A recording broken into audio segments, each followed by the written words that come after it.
What if I told you that sometimes the most beautiful places hide the darkest secrets?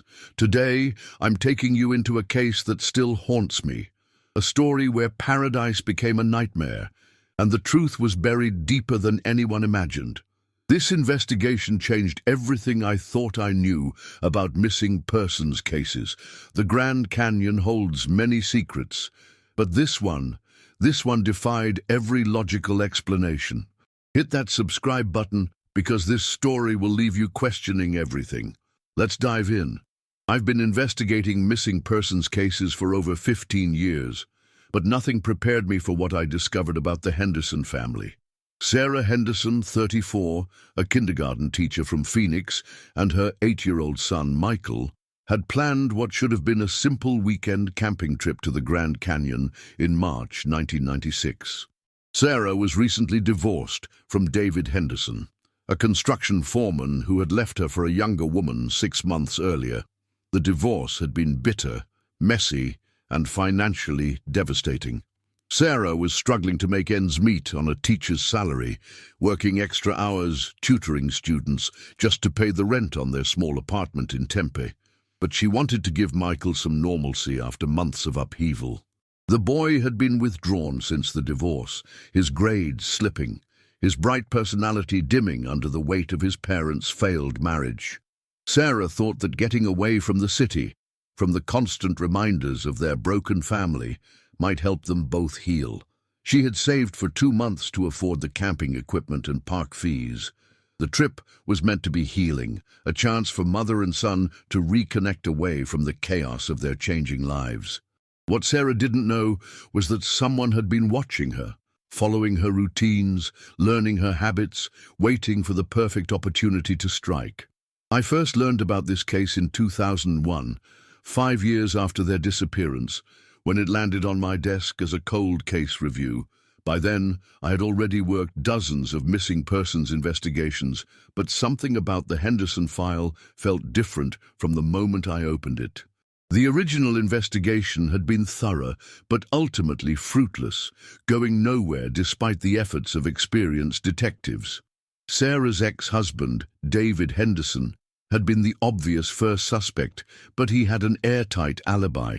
He was in Denver on business, attending a construction industry conference with hotel receipts, restaurant charges, and witness statements to prove his whereabouts. During the entire weekend, his ex-wife and son vanished.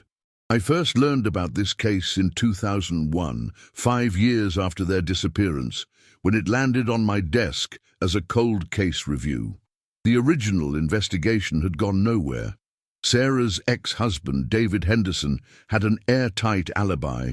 He was in Denver on business, with hotel receipts and witness statements to prove it.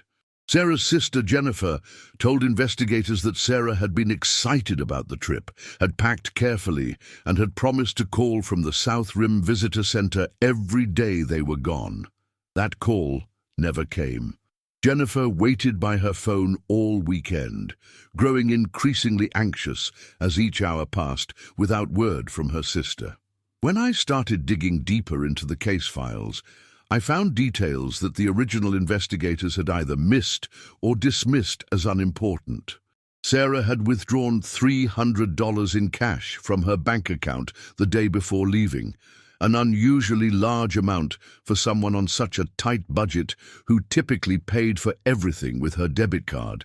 Even more puzzling, she had purchased camping supplies she already owned. The receipt from a Phoenix sporting goods store showed she had bought a second flashlight, extra batteries, emergency flares, a compass, and most strangely, a small handheld radio. When I interviewed the store clerk who had served her, he remembered Sarah clearly because she had seemed nervous, constantly looking over her shoulder, and had asked detailed questions about the radio's range in mountainous terrain. She paid in cash and specifically requested that no receipt be printed, though the clerk had kept his own copy for inventory purposes.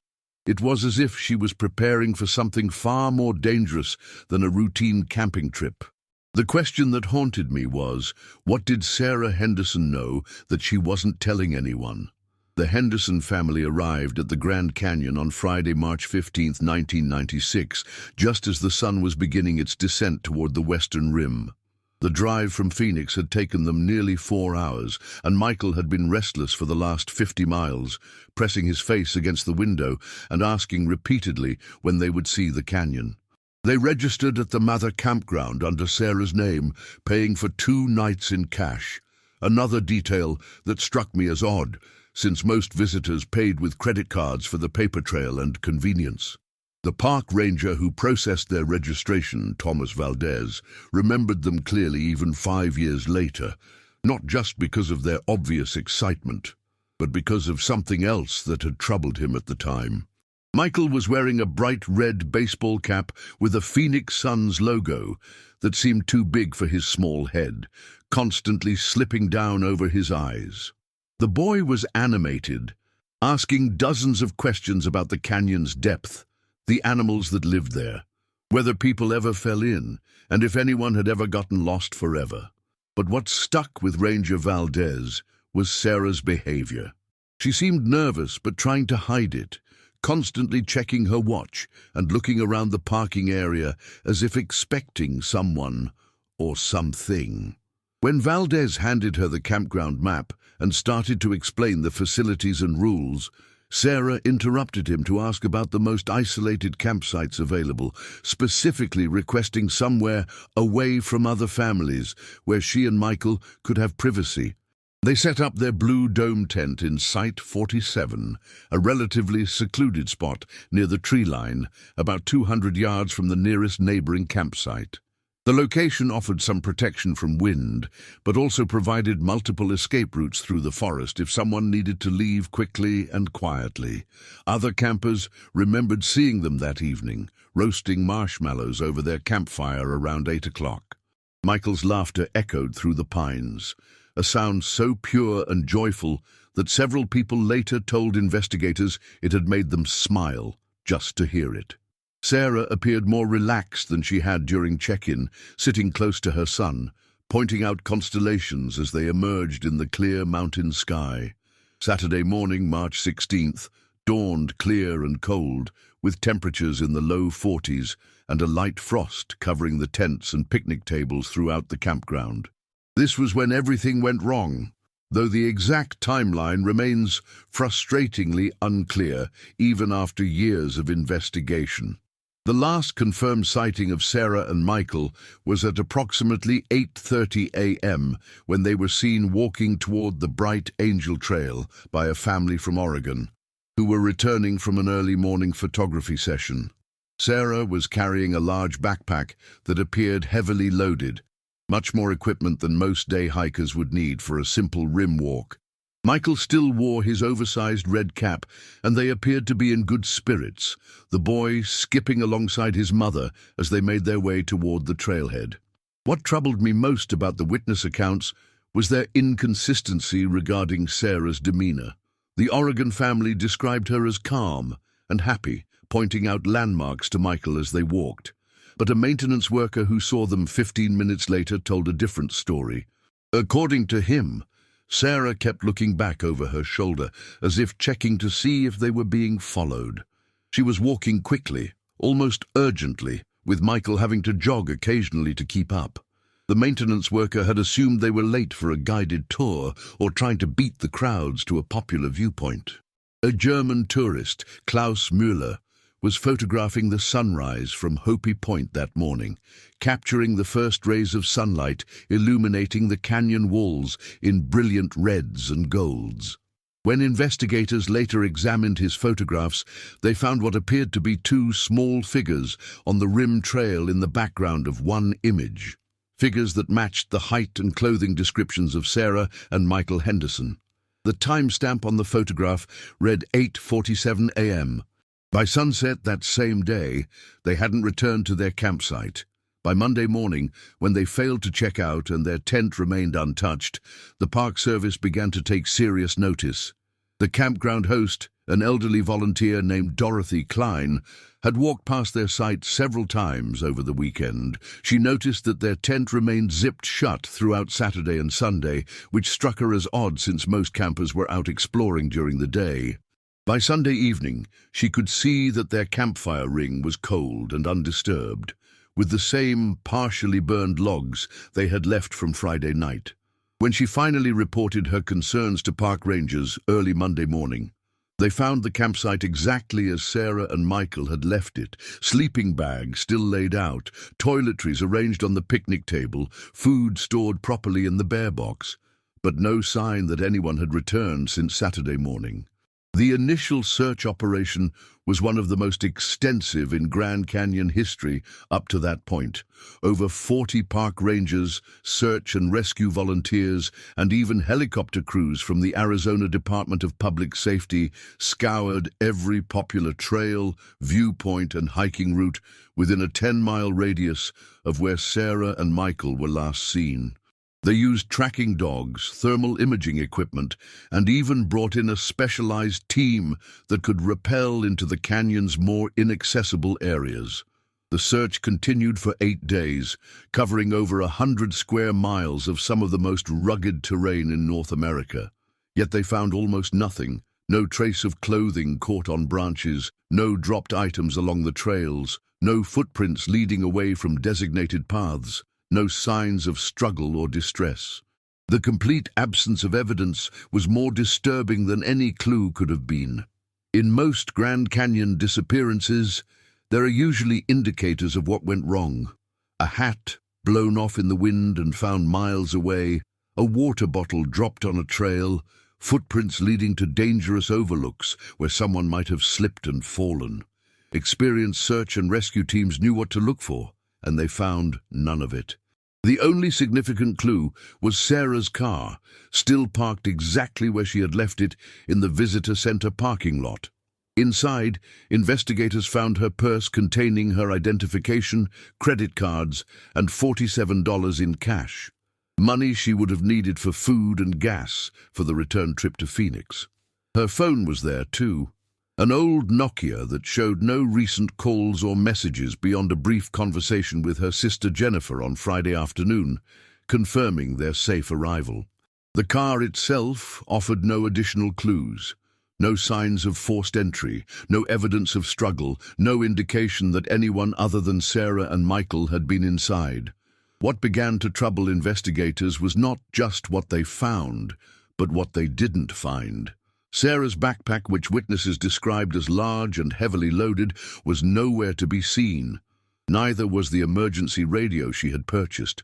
Most disturbing of all, Michael's red Phoenix Suns cap, the one item that every witness had mentioned, the one thing that should have been easily spotted against the canyon's natural color palette, had vanished along with everything else. It was as if the Henderson family had been plucked from existence by invisible hands, leaving behind only questions that multiplied with each passing day. The Park Service interviewed dozens of people who had been at the Grand Canyon that weekend, casting an ever-widening net in hopes of finding someone who had seen something, anything that might explain the Henderson family's disappearance. Most visitors had seen nothing unusual. The usual crowds of tourists taking photographs, families hiking the rim trails, couples watching sunsets from the popular viewpoints. But there were 3 witnesses whose statements never quite aligned with the others, and this is where my investigation 5 years later took a significantly different turn from the original detectives. A family from Colorado, the Brennans, reported seeing a woman and child who matched Sarah and Michael's description, arguing with a park ranger near the Desert View area around midday Saturday. According to Tom Brennan, the conversation appeared heated, with the woman gesturing animatedly and the park ranger shaking his head repeatedly. The woman seemed distressed, while the child stood silently beside her, looking down at his feet. The Brennans were too far away to hear the actual conversation, but body language suggested it was not a casual exchange of information. However, when investigators checked with every park ranger who had been on duty that Saturday, none reported any such interaction. No incident reports had been filed, no confrontations documented. It was as if the argument the Brennans witnessed had involved people who weren't supposed to exist.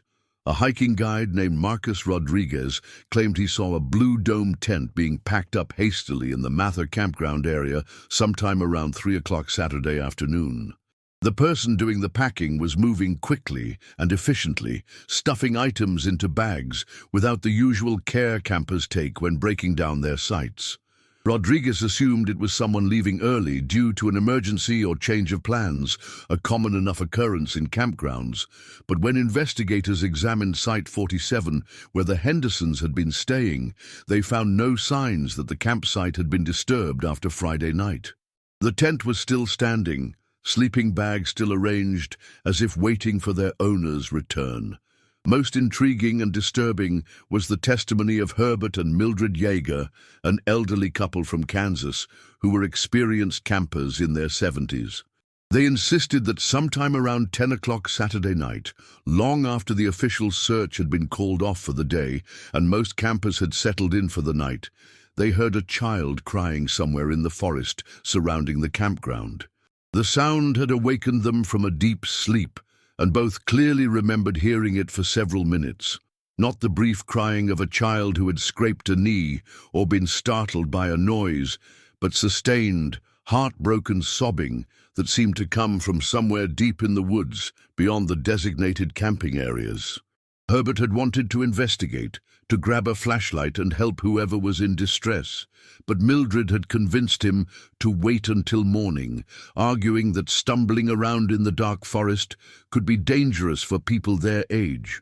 By morning, the crying had stopped, and they had nearly convinced themselves it might have been an animal, perhaps a young elk or deer in distress. But when they heard about the missing family later, they couldn't shake the feeling that they had heard Michael Henderson's voice calling out in the darkness, somewhere he should never have been. As weeks turned into months, the Henderson case gradually began to fade from public attention, though it never stopped haunting those who'd been closest to the investigation. David Henderson, despite his messy divorce from Sarah, appeared on local Phoenix news programs multiple times throughout the spring and summer of 1996, pleading for information about his ex-wife and son. During these appearances, his grief seemed genuine. He broke down crying when talking about Michael, spoke lovingly about Sarah despite their failed marriage, and offered a reward of $10,000 for any information leading to their whereabouts. The money represented his entire savings, a gesture that convinced many people of his innocence and desperation. Sarah's sister Jennifer took a leave of absence from her job as a nurse and dedicated herself full-time to finding her sister and nephew. She organized search parties that combed areas the official investigation had missed, distributed thousands of flyers throughout Arizona and neighboring states, and maintained a detailed website long before such things were common. Jennifer drove to the Grand Canyon every weekend for 6 months, walking the rim trails with Sarah's photograph, asking every visitor and employee if they had seen her sister. She refused to believe that Sarah and Michael could simply vanish without a trace, convinced that someone, somewhere, knew what had happened and was choosing to remain silent. The Park Service maintained their official position that the Hendersons had most likely fallen victim to one of the canyon's many natural hazards. Perhaps they had wandered off the marked trails and become lost in the vast wilderness areas where rescue would be nearly impossible. Maybe they had suffered an accident at one of the many precipitous overlooks where one wrong step could send someone tumbling hundreds of feet to their death. The canyon claimed several lives each year through such mishaps. Visitors who underestimated the dangers, who got too close to the edge for a photograph, who ignored safety barriers and warning signs. But without bodies, without physical evidence, without any concrete proof of what had occurred, the case remained officially open while becoming practically inactive. The file grew thin as leads dried up and other investigations demanded attention. By the end of 1996, the Henderson disappearance had become just another unsolved case in the Park Service's records. a tragic mystery that would occasionally surface in anniversary news stories or when someone new took over the missing persons division. I studied those files obsessively during my first month on the case in 2001, looking for patterns, connections, anything the original investigators might have overlooked or misinterpreted. I created timelines, mapped witness statements, analyzed weather conditions, and researched every similar case I could find in national parks across the country. There had been other disappearances in 1996, hikers who wandered off trails, campers who never returned from what should have been routine outings, but none shared the peculiar characteristics of the Henderson case. The complete absence of evidence, the contradictory witness statements, the sense that Sarah had been preparing for something dangerous even before leaving Phoenix. These elements combined to create a mystery that stood alone in its inexplicable nature. 5 years passed, like a slow-moving river of frustration. I had moved on to other cases: missing hikers in Sedona, a cold case homicide in Tucson, a series of disappearances along Interstate 40 that turned out to be unrelated random events. But the Henderson mystery continued to haunt my quiet moments, surfacing in dreams and idle thoughts, a puzzle with too many missing pieces to ever be solved. Then, on a bright April morning in 2001, I received a phone call that would drag me back into the case and change everything I thought I understood about what had happened to Sarah and Michael Henderson. The call came from Robert Chen, a software engineer from San Francisco who spent his vacation time exploring the more remote and challenging areas of America's national parks. Chen was part of a group of experienced hikers and technical climbers who had been systematically exploring some of the Grand Canyon's most inaccessible backcountry areas, places that required advanced climbing skills, specialized equipment, and detailed knowledge of desert survival techniques to reach safely. These were not areas where casual tourists or even experienced day hikers would ever venture, hidden canyons and cliff faces that existed far from any marked trail or designated camping area. Chen's group had been working their way through a narrow side canyon system about 8 miles from the South Rim Visitor Center, an area so remote that they had to obtain special backcountry permits and file detailed itineraries with the Park Service before attempting their exploration. The terrain was brutal: loose rock, steep descents, and tight spaces that required rappelling equipment to navigate safely. They had been exploring for 3 days, mapping previously uncharted areas and documenting geological formations for a research project Chen was involved with through his university. It was their second guide, Maria Santos, who first spotted something that shouldn't have been there.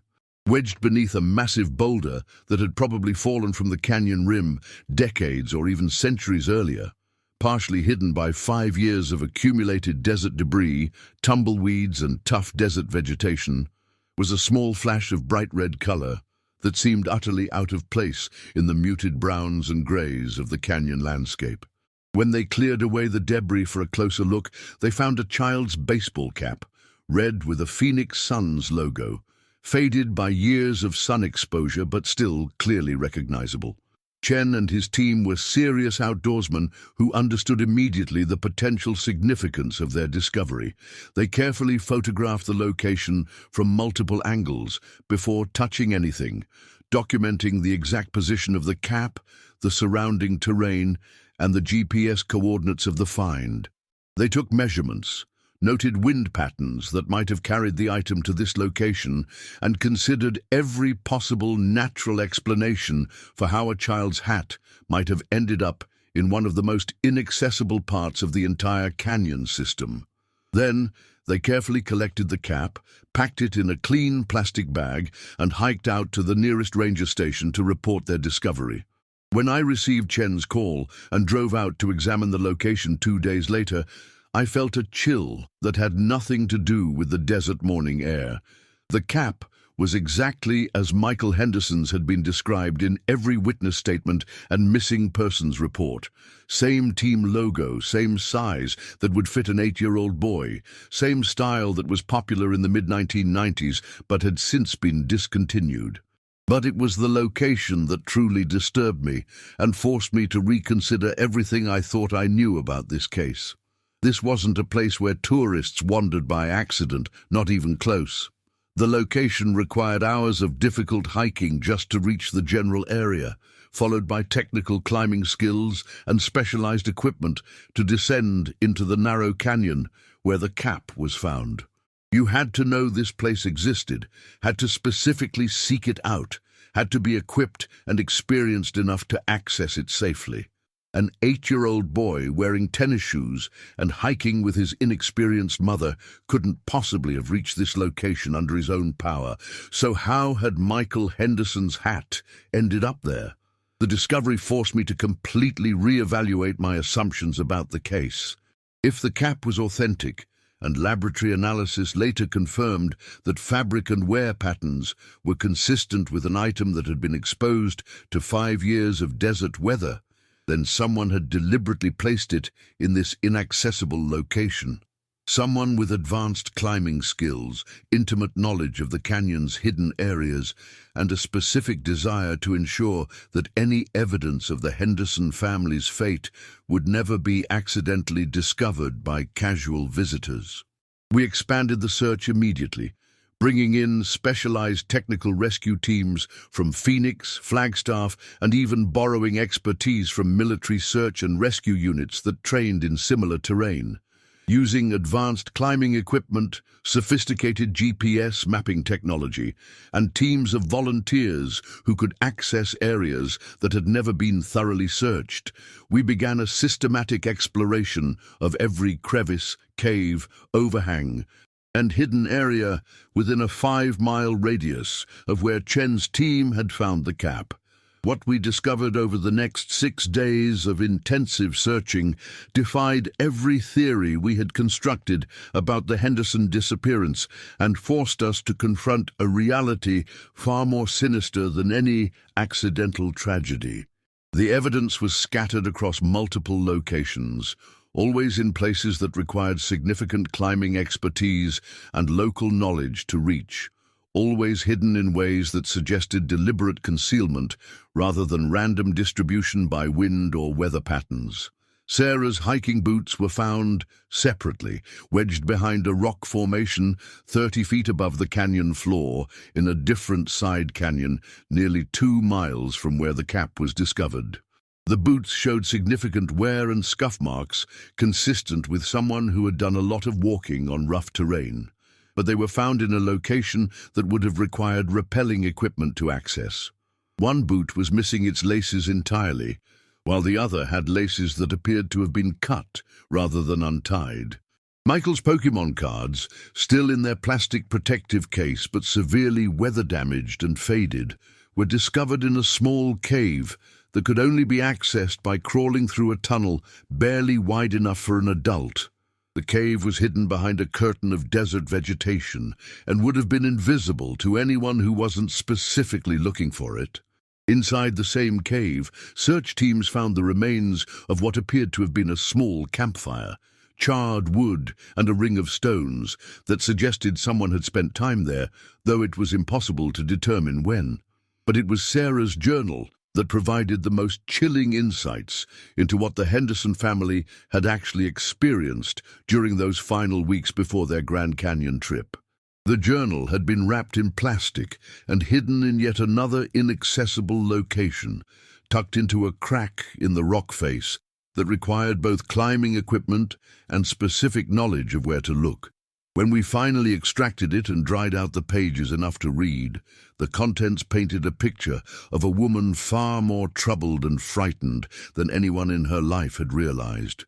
We expanded the search immediately. Using technical climbing equipment and specialized rescue teams, we explored every crevice, every cave, every possible hiding spot within a 2-mile radius of where the cap was found. What we discovered over the next 3 days defied every theory we'd constructed about the Henderson disappearance. Scattered across multiple locations, always in places that required climbing expertise to reach, we found more items. Sarah's hiking boots, found separately, one wedged behind a rock formation 30 feet above the canyon floor. Michael's Pokémon cards, still in their plastic case but weather-damaged, discovered in a cave that could only be accessed by crawling through a tunnel barely wide enough for an adult. Most disturbing of all, we found Sarah's journal. The journal entries began innocuously enough. Sarah writing about the challenges of single motherhood, her struggles with the divorce settlement, Michael's adjustment difficulties at school.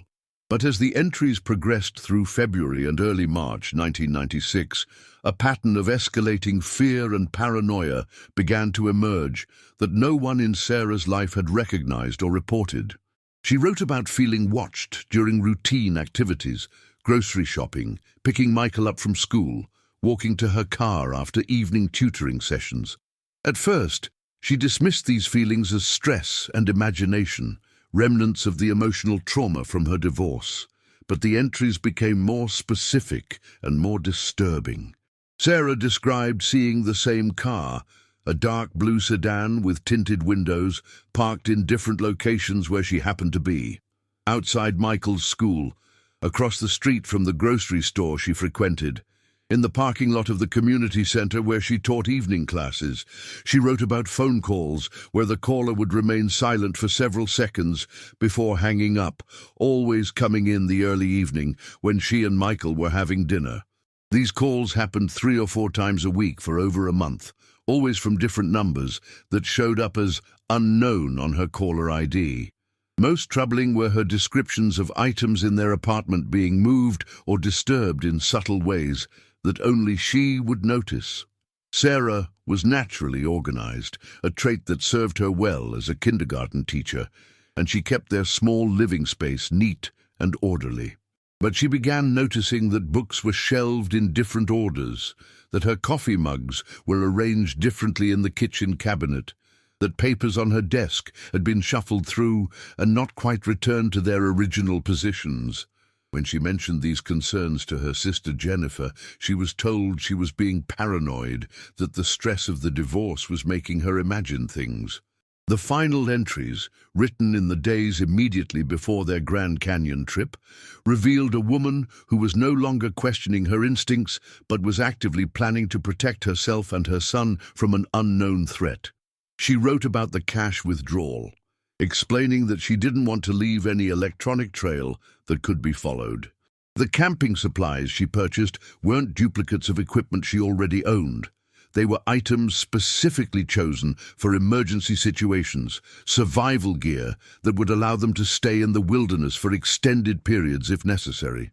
The entry, dated March 14th, the day before they left for the canyon, was written in handwriting that showed clear signs of stress. Letters pressed deep into the paper, words occasionally trailing off as if her mind was racing faster than her pen could follow. I can't shake the feeling that this camping trip isn't about healing or reconnecting with Michael. It's about running, about getting somewhere they can't follow us or watch us. But I don't know if we're running from something specific or just from the feeling of being hunted. Michael keeps asking why we need so many flashlights, why I bought the radio, why I keep checking the locks on our doors. I don't know how to tell an 8-year-old that his mother has become afraid of shadows, afraid of silence, afraid of the dark spaces between what we can see and what might be hiding there. The journal's final entry was the most chilling. Tomorrow we leave for the canyon. I've chosen the most isolated campsite I could find, somewhere we can see anyone approaching from a distance.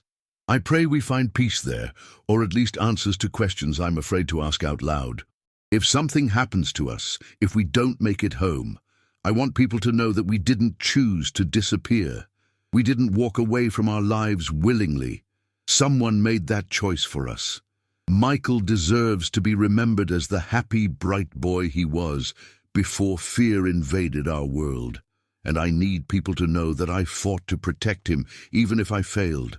The implications were staggering and forced everyone involved in the case to confront possibilities that law enforcement rarely discusses publicly. Sarah Henderson hadn't taken her son on a recreational camping trip to help them heal from divorce trauma. She had been fleeing from something or someone, using the vastness and isolation of the Grand Canyon as either sanctuary or hiding place. But the physical evidence suggested something far more sinister than a woman's paranoid delusions. It pointed to a scenario where her fears had been entirely justified.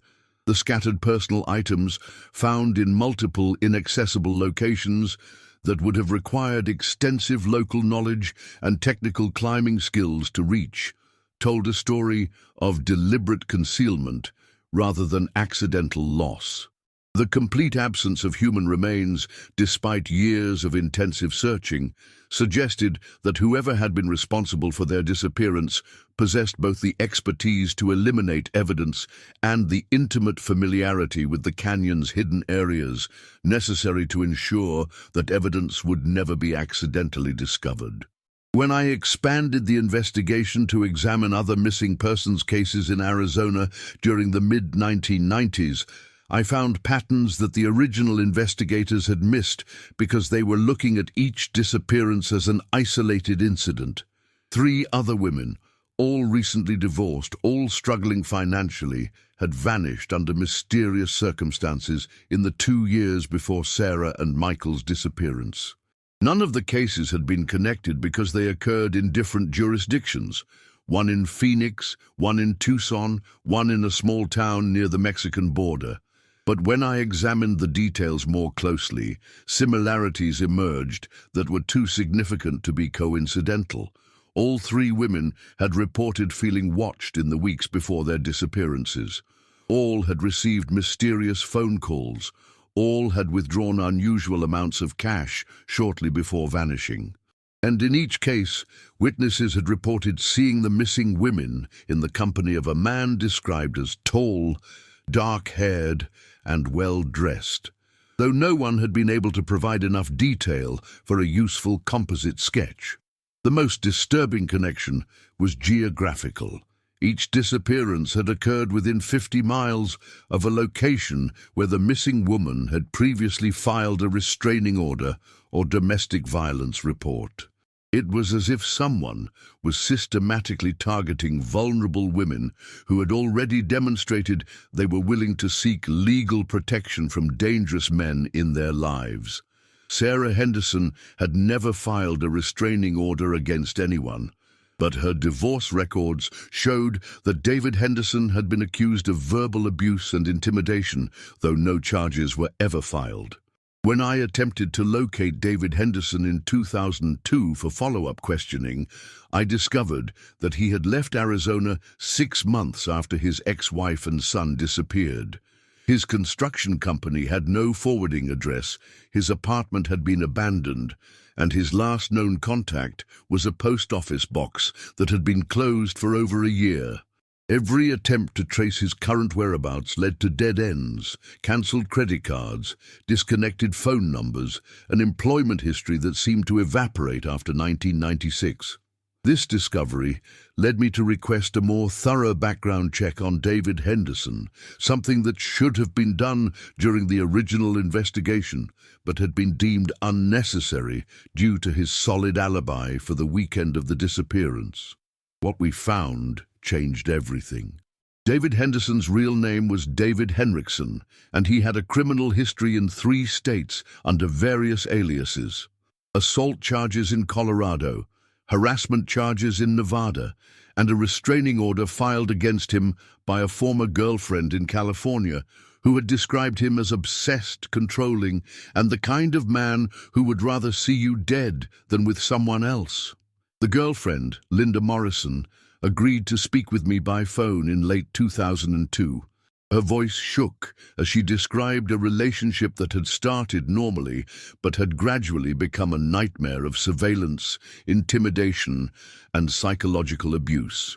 David had installed tracking devices in her car, had monitored her phone calls and emails, had followed her to work and social events. When she finally gathered the courage to leave him, he had made threats that were specific enough to convince her to relocate to a different state and change her name. He told me that if I ever tried to leave him permanently, he would make sure I disappeared in a way that no one would ever find evidence of what happened to me, Morrison told me. He said he knew places where people could vanish forever, where search teams would never think to look. What happened to Sarah and Michael Henderson in March 1996 remains officially unsolved, though I believe I know far more about their fate than any court of law will ever be able to prove.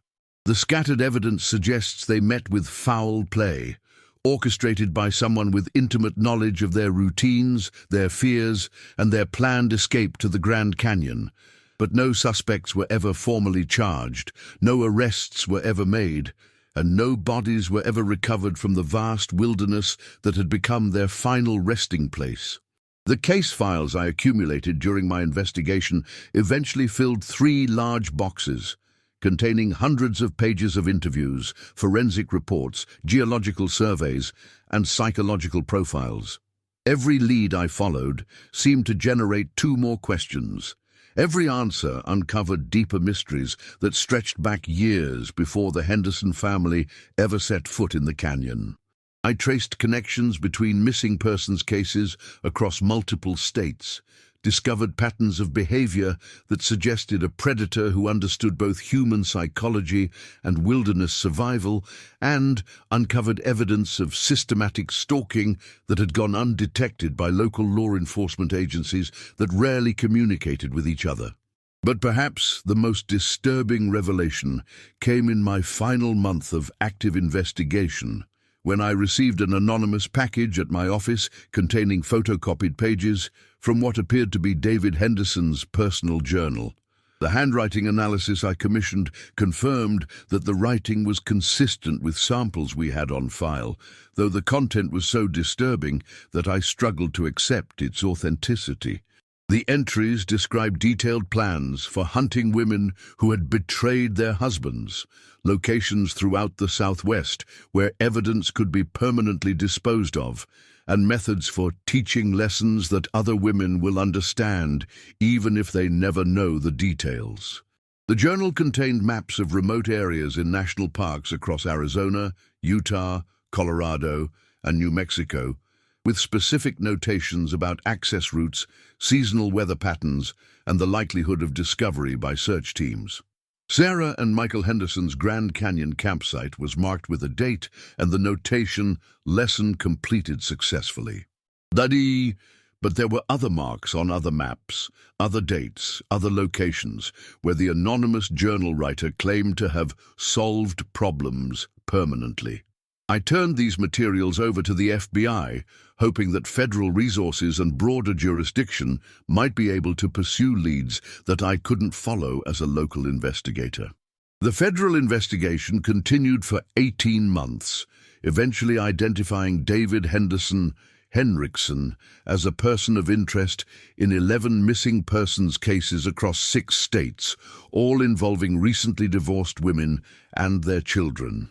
But the investigation stalled when attempts to locate Henderson proved fruitless. He had effectively vanished as completely as his victims, leaving behind no trace of his current identity or whereabouts. As I prepared to close my investigation in late 2003, I made one final trip to the Grand Canyon, returning to the remote areas where we had found Sarah and Michael's possessions. Standing in that narrow canyon where Chen's team had discovered the red baseball cap, surrounded by walls of ancient rock that had witnessed millions of years of geological change, I felt the profound isolation that the Henderson family must have experienced in their final moments. This was a place where screams would echo unheard, where someone could disappear as completely as if they had never existed, where the vastness of the landscape made human suffering seem insignificant against the backdrop of geological time. The Grand Canyon receives over 6 million visitors each year, drawn by its breathtaking beauty, its scientific significance, and its spiritual power. Most visitors leave with photographs, memories, and a deeper appreciation for the natural world. They never know that among the countless layers of rock and sediment, among the hidden caves and inaccessible cliff faces, there may be evidence of human tragedies that will never be fully understood or properly resolved. The canyon keeps its secrets as effectively as it preserves the geological record of Earth's history. For Sarah and Michael Henderson, the Grand Canyon became something far different from the healing retreat Sarah had imagined. It became a place where questions multiply instead of finding answers, where the silence holds secrets that may never surface, where the immense beauty masks darker truths that challenge our assumptions about safety, justice, and the possibility of truly escaping from the past. Their story serves as a reminder that even in our most treasured and protected natural spaces, human evil can take root and flourish, hidden from view until time and chance conspire to reveal just enough truth to disturb our peace of mind, but never enough to grant the closure that victims' families deserve.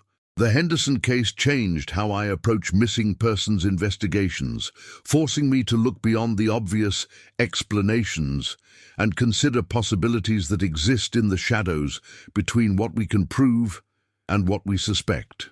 It taught me that some mysteries are designed to remain unsolved, that some predators understand the landscape of both human psychology and physical geography well enough to commit perfect crimes.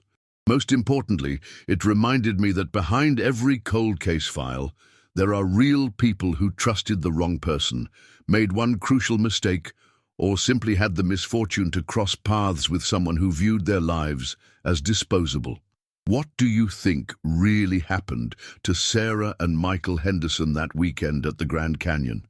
Was David Henderson responsible for their disappearance, or was there someone else pulling the strings? Do you believe the anonymous journal was authentic, or was it an elaborate hoax designed to mislead investigators? Leave your theories in the comments below, and remember, sometimes the most beautiful places hide the darkest secrets.